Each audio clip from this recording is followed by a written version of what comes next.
Assalamualaikum warahmatullahi wabarakatuh. Selamat malam Insan Muda dan selamat malam Jumat. Selamat datang di Spooky Phone Nightmare Side. Masih barengan Dimasta.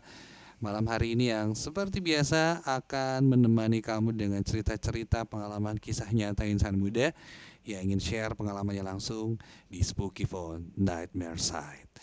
Dan pastinya buat kamu yang sudah mengirimkan nomor telepon aktifnya ke email, siap-siap. Kita mungkin bakal telepon kamu. Selamat datang di Spooky Phone Nightmare Side. Jangan lupa subscribe YouTube channel Aden Radio, nyalakan lonceng notifikasinya, share, like, dan komen jika kamu suka video ini. Dan satu lagi ingat, jangan nonton Nightmare Side Spooky Phone ini sendirian. Halo. Yang kuntilanak itu ada di samping pas mau dibuka.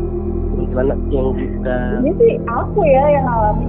Ya, baru itu balik lagi ke kamar, keesokan harinya mukanya enggak. Jadi kayak ngebelakang gitu, terus kayak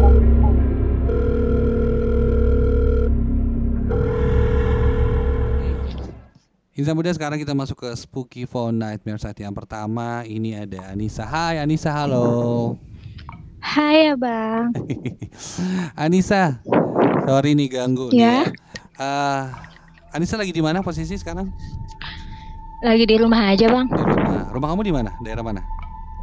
Di daerah Tangerang, tepatnya Batu Ceper, masih berbatasan sama Jakarta Barat sih. Oke, daerah Tangerang. Anissa. Anissa mau ceritain apa nih di Spooky Phone Nightmare Side nih? Ini pasti punya pengalaman serem yang luar biasa nih kayaknya buat diceritain nih. Ya bisa dibilang begitu sih Bang, bisa diambil pelajaran juga dari kisah Oke. ini. Nah, gimana nih? Ini ceritanya kapan nih? Baru Sabtu kemarin lah. Sabtu kemarin Ketemu banget. Sabtu ini baru seminggu. Oh Oke. iya. Oke. Gimana? Kalau orang Cirebon pasti tahu ya namanya Gunung Gambir. Ini Gunung Gambir ini bukan gunungnya para pendaki Bang, tapi gunungnya para peziarah. Oh, memang bukan buat pendakian ya gunungnya ya? Oke, Bukan, banyak makam keramat gitu. Dan gue emang hobi banget datengin tempat wingit ketimbang mall gitu ya. Enggak, ini mohon maaf nih, Anissa lagi mau cari apa gitu ya ke gunung. Bukan mendaki tapi Mentaknya mah gue nyari kunang-kunang Bang. Di tempat gue udah kagak ada kunang-kunang. Alasannya ya. Oke, lanjut ke Gunung Gambir ya. Halo. Ya, halo. Ya. Sorry, kepotong sinyal atau apa nggak tahu ya. Ini udah mulai ada gangguan-gangguan mistis nih. Oke, lanjut ya. Jadingan itu. Siap, lanjut. Jadi minggu kemarin Anissa ke Gunung Gambir ya, Gunung Gambir ya. Gambir. Oke. Di daerah perbatasan sih. Kalau Cirebon belum masuk, Bogor udah hampir lewat. Oke.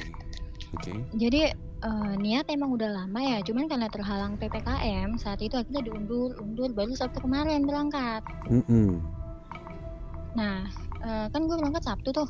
Ya. Hari Kamis nih gue sempat ada perdebatan. Gue niatnya kan berangkat berempat Bang. Gue disebut nggak nih nama teman gue? Bebas.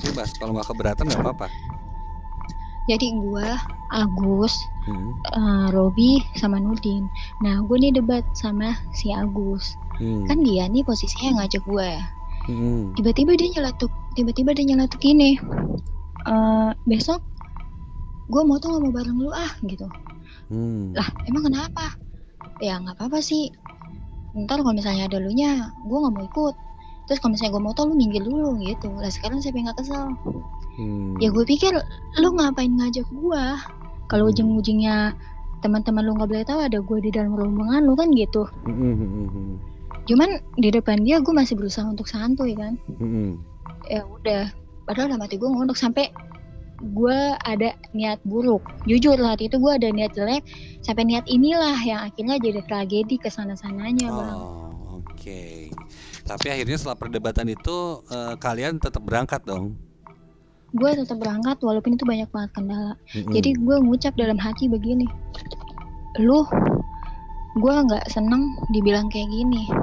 Lihat lo ya, gue bakalan bikin huru hara di atas gunung. Gue bakalan bikin lo ngalang kabut di atas gunung. Gue ngucap begitu dalam hati Bang. Itu sebelum berangkat?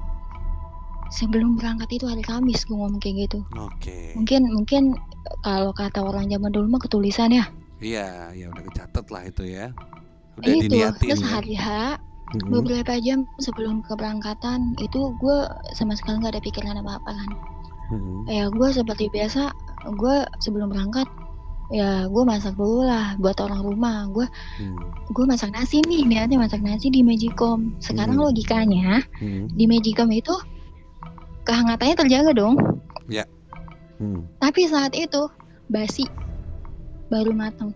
Lampu naik, gue buka itu benyek warna kuning bau bang. Nasi baru matang. Padahal baru matang, tapi tiba-tiba udah basi. Kayak sebuah Oke. Iya, kayak sebuah firasat gitu loh. Oke, itu sebelum berangkat banget ya. Sebelum gue berangkatan.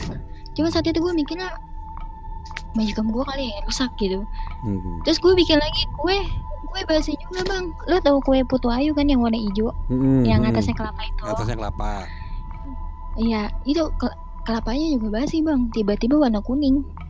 Oke, semuanya mendadak tiba-tiba apa yang lo bikin tuh jadi basi gitu kan? Basi. Itu pertanda kedua. Gue udah mulai mikir yang enggak kan. Akhirnya gue nelpon Nurdin. Gue bilang, bang, ini gue ngapa ya? Gue masak nasi kenapa basi ya? Bang Nurdin kan lokasinya di Bekasi tuh. Dia kaget. Ternyata dia juga di sana masak nasi basi. Oh sama juga? Sama. Terus dia bilang gini, wah kayaknya bakalan terjadi sesuatu nih kalau nggak di lokasi pas pulang nanti gitu. Udah ada firasat nih ya. Iya, cuma kan gue bilang, udahlah, masa cuma gara-gara ini kita ngebatalin pergi sih gitu. Cuma gara-gara nasi basi masa nggak jadi berangkat gitu ya? Itu dia. Udah, akhirnya gue berangkat habis Johor. Gue naik busway kan dari Tangerang ke Bekasi. Sampai di perjalanan kendala nih mulai bermunculan. Gue dapat kabar dari Agus kalau Nurdin ini tiba-tiba tepar bang. Oh tiba-tiba sakit yang tadi sempet cerita malu basi juga. Gue kaget dong. Gue bilang perasaan tadi chattingan sama gue sehat-sehat aja, dia nggak ngeluh apa-apa. Kok tahu-tahu sakit? Kata gue ngebohong kali. Gue dikirim fotonya lah, emang iya kagak bisa bangun. Oke. Mendadak nggak bisa bangun. Terus ya udah gue nyampe Bekasi, gue langsung ke rumah dia kan. Gue nengokin dia, benar nggak bisa bangun bang. Wow, itu belum berangkat ya. Singkat cerita kalian berangkat jam berapa tuh? Terus gue berangkat 4:30. Pas gue mau berangkat nggak lama lagi Robi nelfon gue mendadak ngebatalin janji. Kendala lagi. Ya kata gue gimana nih, gue udah nyampe sini nih masa nggak jadi. Akhirnya rundingan ya udahlah kita berdua aja lah gitu. Akhirnya gue sama si Agus nih naik gunung. Kata gue emang kenapa? Gak apa-apa nih berdua doang gitu. Lah emang kenapa? Emang kita mau ngapain gitu? Kita bukan murim loh, kata gue gitu kan. Alah gak apa-apa, emang mau ngapain gitu. Dia berangkat. Gue berangkat 4:30 sore. Jujur saat berangkat itu gue sama sekali gak ngandelin Google Map. Karena Agus ini bukan pertama kalinya berangkat ke Gunung Gambir itu bang. Karena udah pernah. Jadi ya udah lalu percaya aja sama si Agus nih kan. Iya gue percaya ya tahu jalan. Tapi nyatanya apa? Itu gue kagak ketemu sama lokasinya bang. Gue nyelonong dong masuk kota Cianjur. Gue masuk ke kota Cianjur, kagak ada rumah warga sama sekali yang bisa gue tanya. Sampai pada akhirnya ada satu momen yang sampai saat ini tuh nggak bisa gue lupain. Jadi pas gue lagi jalan kan nyari orang, gue ketemu kakek bang, pakai baju putih, celana putih selutut, bawa karung. Itu posisi dia di depan motor gue. Kan gue motor berdua tuh sama si Agus. Kebetulan lu naik motor nih kan ceritanya kan. Set. Iya, naik motor. Pas mau cari lokasi. Di depan gue ada kakek-kakek. Gue pikir emang pemulung, maaf ya. Gue pikir emang pemulung mau perjalanan pulang. Gue tanya, kek, maaf, ini perjalanan menuju Gunung Gambir di mana ya? Gitu. Tuh kakek bukannya ngejawab, malah ngeliatin gue aja dari atas ke bawah. Wow. Ngeliatin pandangannya tuh kayak pandangan gak suka gitu, kayak pandangan sinis gitu. Kata gue, ini orang kenapa ya? Terus kata si Agus kok diem aja ya, nggak tahu, cuman gue masih berpikiran positif kan. Gue bilang ya udahlah, mungkin nggak bisa bahasa Indonesia kali, namanya Cianjur kan mayoritasnya kebanyakan bahasa Sunda ya. Oke. Mungkin nggak bisa jawab lah ya, masih positif. Ya nggak bisa jawab. Terus gue naik, kan motornya gigi nih. Gue naik, si Agus ngengkol, si kakek lewat nih samping gue, set. Pas mesin motor udah nyala, niati gue nengok ke kakek itu mau bilang makasih, udah kagak ada kakeknya. Hilang kemana coba? Kanan kiri tuh semak-semak bang, kagak ada rumah warga sama sekali. Rinding gue. Kakek itu tiba-tiba hilang sama sekali, nggak tahu kemana. Tapi kondisi sekarang mungkin jalannya kakek-kakek secepat apa sih? Iya. Terus tiba-tiba dia saja hilang kayak ketelan bumi gitu ya. Hilang tanpa jejak di belakang motor gua. Pas dia lewat samping motor gua itu kan masih ada tuh jalan kayak biasanya aja. Pas lo nengok kayak makasih Pak, mau kayak gitu, udah hilang gitu kan? Iya, udah nggak ada. Set di situ, anjir ini ada apaan lagi nih gitu. Udahlah, akhirnya udah lah Bung, cari rumah warga deh gitu kata si Agus. Udah nggak usah dipikirin gitu. Gue cari rumah warga, alhamdulillah kan ketemu tuh. Akhirnya dikasih tahu jalannya. Udah gue jalan, ketemu jalannya. Sekalinya ketemu jalan yang harusnya kita lewatin ditutup. Tuh kendala berikutnya. Ditutup gara-gara emang nggak boleh ada yang masuk gitu, atau ada pohon tumbang katanya atau sih, apa gitu? Katanya sih ada perbaikan jalan. Oke. Itu udah jam berapa tuh, Nis? Udah jam 9 lewat. Gue jalan dari 4:30. Jam 9 lewat belum nyampe. 9 malam belum nyampe tuh ke gunung itu ya? Belum. Akhirnya gue muter lagi nyari jalan alternatif lain. Gak ada niatan buat kemana dulu gitu, atau besok aja deh lanjutin atau gimana? Tapi tetap lanjut ya kalian? Tetap kekeh. Itu kita sama sekali nggak mikir ini apa pertanda ya, emang kita nggak boleh berangkat ya kan, seharusnya begitu kan. Cuman udah nanggung gimana dong gitu, udah berat banget bawa keril, masa harus ulang lagi gitu. Iya. Kita nyari jalan alternatif lain yang sama sekali kita nggak tahu. Muter-muter akhirnya ketemu, singkat cerita sampailah kita di rumah Juru Kunci. Dan kita mau izin dulu nih sebelum naik kan, takut kesalahan, takut ada apa-apa kan. Iya. Ini Juru Kunci ngeliatin gua lagi nih, dari atas sampai bawah lagi. Iya, kayak yang aneh gitu. Sampai bilang dia ngomong dalam bahasa maksudnya logat Sunda, gue kan nggak bisa ya.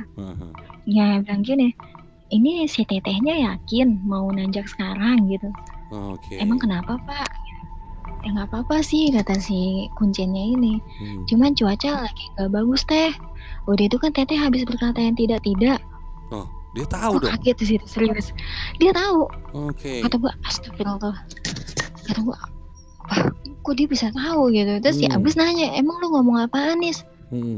Enggak ngomong apa, gue masih nggak ngaku di situ. Gue nggak ngomong apa-apa. Salah kali itu orangnya, gue bilang gitu. Cuman di situ lagi-lagi gue ngotot bang buat naik. Itu udah jam 9:30-an. Jam 9:30 hampir jam 10-an lah. Gue tetap ngotot walaupun saat itu rada gerimis, cuman kecil sih. Cuman cuaca kan lumayan dingin kalau gerimis begitu kan. Gue naik seperti biasa. Gue naik. Gue ingat nih pesan Nurdin sebelum berangkat, dia pesan gini, Cak, kan gue dipanggil Ica tuh. Cak, kalau nanti ketemu jalur yang rada ekstrim fotoin ya gitu. Ini gunung biarpun bukit, tapi buset jalurnya kayak jalur gunung beneran bang, kagak ada landai-landainya. Naik aja naik. Kemiringan lutut ketemu dagu lah. Wah, ngaco juga ya jalurnya. Foto pertama kenapa? Terus akhirnya nemu jalan ekstrim itu difotoin.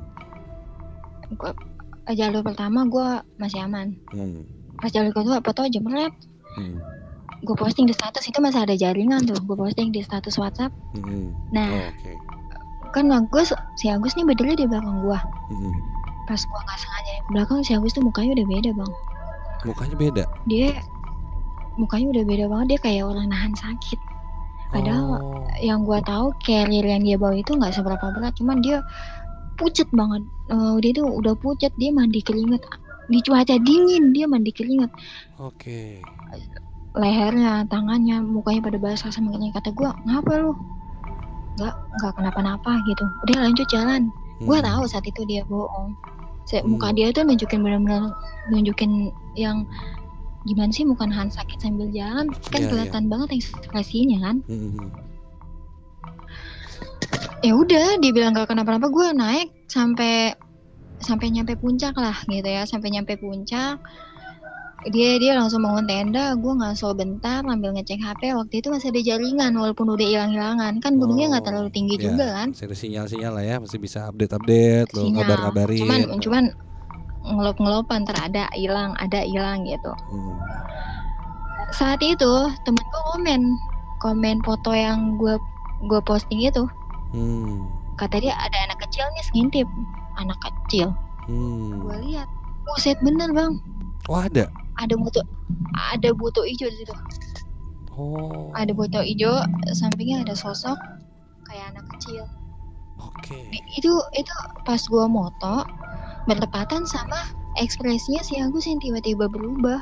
Kesakitan itu. Gue desak dong. Lu kenapa tadi? Enggak, gue gak kenapa-napa kata dia. Jujur lu kenapa lu? Kata gue. Gue desak akhirnya dia ngaku, iya gue ngerasa ada yang gamblok. Siapa? Ya gue ngerasa sih jin kayaknya. Gue tunjukin fotonya, ini bukan. Uset dia kaget. Uset lu dapet gue gak sengaja gitu. Ntar dah gue kirimin fotonya sama lu. Kirim juga ya fotonya ya, biar siap. Muda bisa lihat juga nih foto-fotonya. Kalau ada foto-foto lain kirim ya. Berarti kelihatan itu. Kenapa? Dan dia juga ngelihat si sosok itu ya kan? Sosok yang sama. Itu. Cuman saat itu emang nggak ada yang ngelihat, kamera lah yang nunjukin bukti. Udah, kita udah tenda udah bangun, kita duduk kan, kita nyeduh wedang jahe saat itu karena cuaca juga udah dingin banget. Gue pikir gangguan udah di perjalanan aja, ternyata gue salah. Makin malam itu gangguan makin menjadi-jadi. Pas gue di dalam tenda nih, duduknya dia di luar, itu ada yang nimpah. Pertama kena panci, kan bawa kompor portable tuh. Bang, kena pancinya jatuh. Kena panci, timpaan pertama. Bukan siapa sih gitu. Itu pendaki kan gue berdua doang. Gak ada pendaki lain? Kagak ada. Emang awalnya saat itu Kuncen bilang ada 17 orang pendaki. Bukan pendaki sih, 17 orang santri yang sedang ziarah di puncak. Tapi pas gue mau naik itu santri semua turun. Oh memang berarti kan papasan. Emang ngeliat tuh santri-santrinya pada pulang, kalian naik. Iya. Gitu dia. Ada yang lempar-lempar. Ini lahan nggak terlalu lebar dan apa ya, kalau bahasa Betawinya tuh ngablak. Ngablak kakak. Nggak ada tempat buat kayak orang sembunyi lah gitu ya. Iya, nggak ada penghalang. Jadi kalau emang ada yang naik ya kelihatan. Tapi nggak ada yang naik. Itu yang nimpa siapa coba? Didiemin tuh kan. Ada lagi timpaan kedua, peletak kena tenda. Ini kerasanya pakai batu gitu atau apa sih? Kayak ini loh, kayak tanah. Kerikil kecil itu. Gitu kerikil. Ya. Kerikil tanah yang udah kering gitu ya. Kalau tanah nggak mungkin nyaring. Terus kena tenda sekarang. Lu keluar cari tahu kan? Si Agus langsung jalan keliling, siapa sih yang iseng gitu. Tapi nggak ada orang, sama sekali nggak ada orang. Real, gue berdua di kan puncaknya itu modelnya 2 bukit. Yang bawah ini makam keramat nih. Yang atasnya gue bangun tenda. Jadi gue tidur sampingan kuburan. Ada makam keramat di sana. Sampai akhirnya setelah ada lemparan-lemparan, gangguan itu ada lagi yang mungkin paling ekstrim setelah malam itu. Ada. Itu belum selesai. Jadi karena kita berdua doang, ya gue juga takut takut terjadi apa-apa kan di antara kita berdua.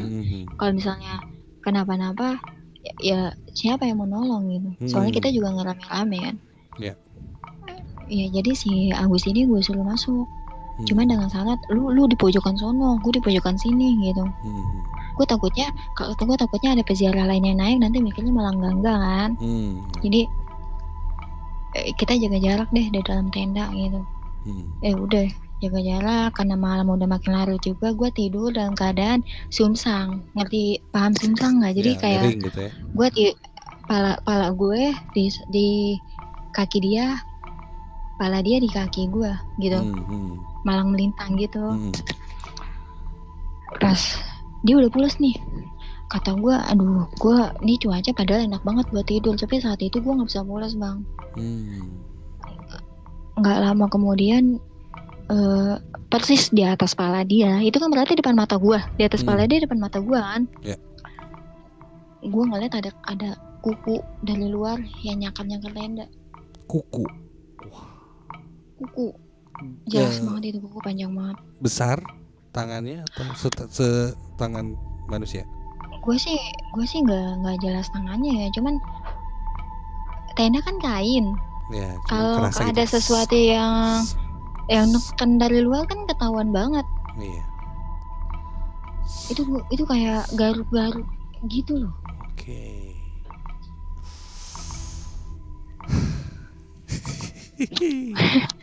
Dan di situ gue sempet down, gue teriak, namanya perempuan ngeliat gitu kan gimana sih, pasti kan ada ngedropnya kan. Saat itu gue teriak, bangun dia, ngapain lu gitu, itu ada kuku, gue takutnya itu macan.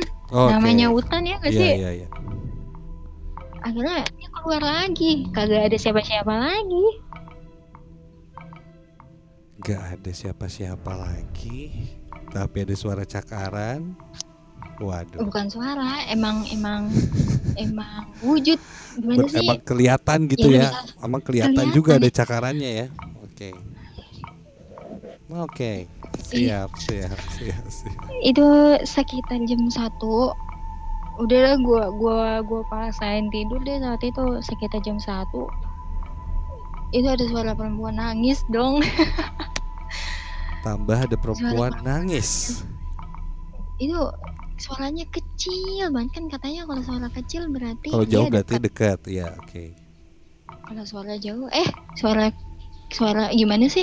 Kalau suara kecil jauh, berarti dia jauh. Ya, kalau jauh berarti dia dekat. Ya kan? Tapi saat itu untungnya suaranya kecil, emang kecil, tapi di kuping gua gimana dong? Jadi kayak gitu. Begitu suaranya. Kayak segan banget gitu. Dia gila, gue udah ngedon di situ, udah nggak berani. Bodo amat dah lu mau ngapain kayak gitu.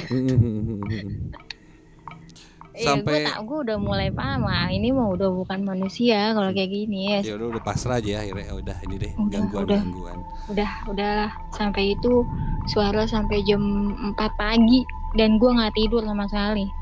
Itu ditemenin suara nangis perempuan itu. Suara nangis itu, gue nggak tidur sama sekali itu. Oke. Setelah kejadian itu, paginya, lu sempat nanya sama kuncennya lagi atau gimana? Kenapa sih akhirnya gangguan itu terjadi? Pagi gue tuh nyasar dulu. Tambah lagi ya, ini emang tidak diridoin perjalanan lu nih kayaknya nih. Itu karena omongan gue.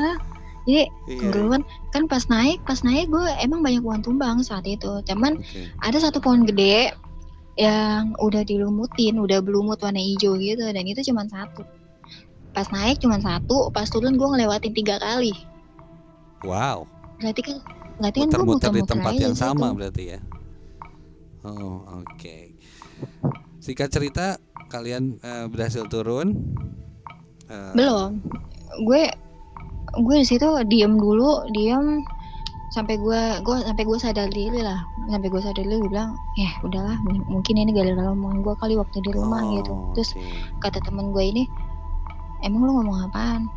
Gue jelasin kan seperti awal cerita tadi yang gue ngomong dalam hati itu. Terus dia sempat marah, anjrit lu ngapain ngomong kayak gitu, udah tuh mau berangkat ke gunung. Gue akhirnya debat lagi, gue bilang ini kan gara-gara lu ngomong kayak gitu, kalau lu nggak ngomong duluan yang bikin gue kesel, gue nggak bakalan ngomong kayak gitu. Akhirnya debat. Ya udah, dia minta maaf duluan. Dia bilang ya udah deh, gue minta maaf kalau emang omongan gue bikin tersinggung gitu. Terus setelah itu nggak lama dia ngajak turun lagi. Alhamdulillah setelah kita jujur-jujuran, setelah kita maaf-maafan, itu ketemu bang jalan. Oke. Ini ya, jadi ada pesan juga ya dari cerita lo ini, ketika lo udah ada niatan jelek ya akan sesuatu, ketika lo mau kemana gitu, itu pasti ujungnya tidak akan, ujung-ujungnya pada gak enak. Makanya buat para pendengar nih, pendengar channel lo nih, kalau mau kemana-mana lurusin dulu deh niatnya gitu. Kalau emang niat mau macam-macam, mendingan gak usah deh gitu. Setuju nih. Tapi sekarang udah gak macam-macam kan? Udah gak macam, satu macam doang sih. Wow, luar biasa banget nih cerita lu, Nis. Thank you banget udah mau share di Nightmare Side Spooky Phone. Dan yang pasti ini salah satu pengalaman mungkin yang insan muda juga yang lagi nonton nih atau lagi dengerin sekarang, ini bisa terjadi juga sama kamu loh ya. Jadi hati-hati dalam berucap, apalagi itu baru niatan doang. Ketika udah buruk itu udah kecatet atau tadi istilahnya udah ketulis gitu, ya hasilnya juga nggak akan baik-baik gitu. Siap, Nis atau Ica ya, panggilnya Ca. Makasih banget Ca ya, udah sharing-sharing di Spooky Phone Nightmare Side. Thank you, sehat-sehat selalu. Salam buat teman-teman semua di sana. Amin. Di Tangerang. Thank you. Siap. Itu tadi ceritanya dari Anissa. Karena cukup panjang, jadi mungkin kita hanya satu penelpon untuk malam hari ini. Untuk kamu yang ingin bercerita, kamu bisa kirimkan ya nomor aktif kamu ke email nms@ardenradio.com. Nanti kita bakal hubungin kamu untuk Spooky Phone Nightmare Side selanjutnya. Wow, pengalaman tadi luar biasa sih. Jadi berpikir dua kali ya, kalau kamu punya niatan jelek itu pasti akan terus dicatat, dan hati-hati, itu harus ditarik lagi ucapannya kayak gitu. Terima kasih banyak. Jangan lupa subscribe YouTube channelnya Arden Radio ini, nyalakan lonceng notifikasinya biar kamu bisa tahu video-video baru yang Dimasta dan tim Nightmare Side bikin, dan boleh share, like, dan komen juga. Assalamualaikum warahmatullahi wabarakatuh. Sampai ketemu lagi di Spooky Phone Nightmare Side selanjutnya, dan selalu ingat, jangan nonton Spooky Phone Nightmare Side ini sendirian.